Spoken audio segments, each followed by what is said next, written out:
আসসালামু আলাইকুম। কি অবস্থা, সবাই কেমন আছো? আমাদের অবৈধ সরকার হাসিনা একটা বক্তব্য দিছে, কি শুনুন আপনারা। বিএনপি যদি বেশি বাড়াবাড়ি করলে আবার জেলে পাঠিয়ে দেবো, কোনো চিন্তা নেই। দেশটা কারো একার না, আর যদি কেউ মনে করে এই দেশটা তার বাবার, তাহলে তাকে বলে দিও 1971 সালের যুদ্ধ তাকে দেখতে হবে আরেকবার। তো আপনারা তো শুনলেন, হাসিনা বলতেছে কি আবার বেগম জিয়াকে নাকি জেলে পাঠাইয়া দিব। তো বাংলাদেশে তো বর্তমানে হক কথা বলা একটা অপরাধ হয়ে গেছে। হক কথা বলতে গেলেই জেলে যেতে হয়।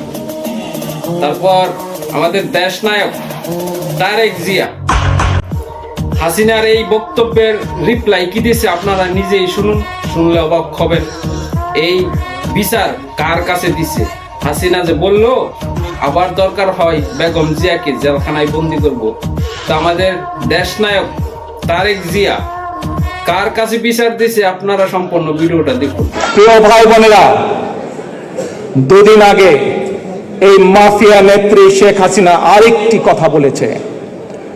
বিএনপির সমাবেশে লাখো মানুষের অংশগ্রহণে যেভাবে মানুষ বিএনপি জাতীয়তাবাদী শক্তির ডাকে রাজপথে নেমে এসেছে, যেভাবে তাদের মসনদ কাঁপা শুরু করেছে, ভয় ভীত হয়ে বলেছে যে বেশি বাড়াবাড়ি করলে বলে খালেদা জিয়াকে আবার জেলে পাঠাবে। প্রিয় ভাই বোনেরা, খালেদা জিয়া আমার মা, আমি তার সন্তান।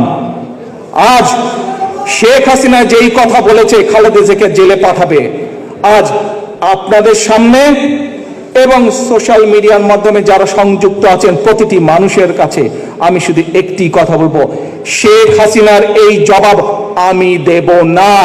শেখ হাসিনার এই জবাব আমি বিশ্বাস করি দেশনেত্রী খালেদা জিয়া হচ্ছেন গণতন্ত্রের নেত্রী, বাংলাদেশের সাধারণ মানুষের নেত্রী। কাজেই হাসিনার এই কথার জবাব বাংলাদেশের মানুষ তাকে দেবে। এই জবাব আমি দেব না, এই জবাব আমি দেব না। খালেদা জিয়া মানুষের নেত্রী, মানুষ এই জবাব দেবে।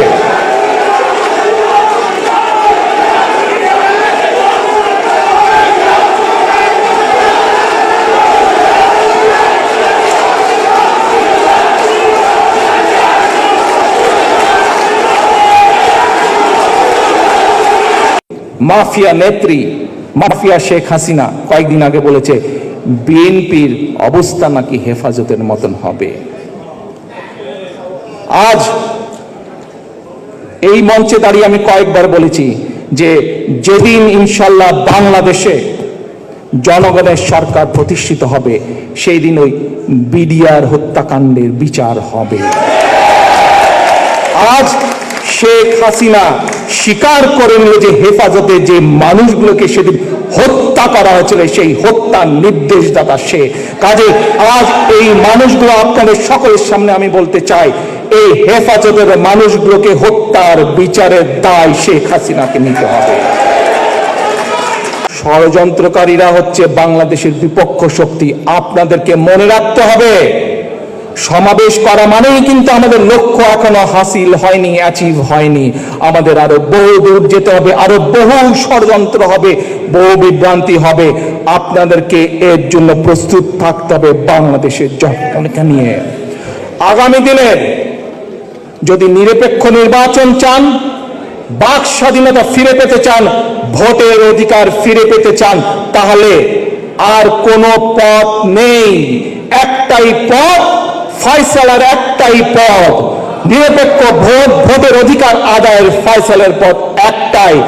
আজ জাতীয় বিপ্লব এবং সংহতি দিবসে আমাদের সেই শপথ নিতে হবে, বাংলাদেশের মানুষের ফয়সালা করতে হলে বাংলাদেশের ফয়সালা করতে হবে। আমাদেরকে কি বলতে হবে? বাংলাদেশ যাবে কোন পথে? ফয়সালা হবে রাজপথে।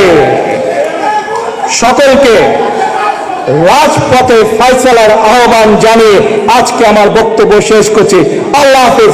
বাংলাদেশ জিন্দাবাদ, বাংলাদেশ জাতীয়তাবাদী দল জিন্দাবাদ। শুনছেন না? এটা হচ্ছে একটা দেশ নায়কের কথা, জনগণের কাছে বিচার দিছে।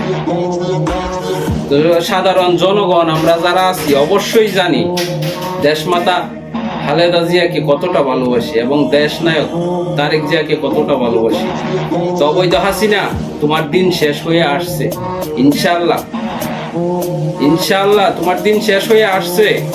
তুমি একদিন পালানোর রাস্তা পাইবা না।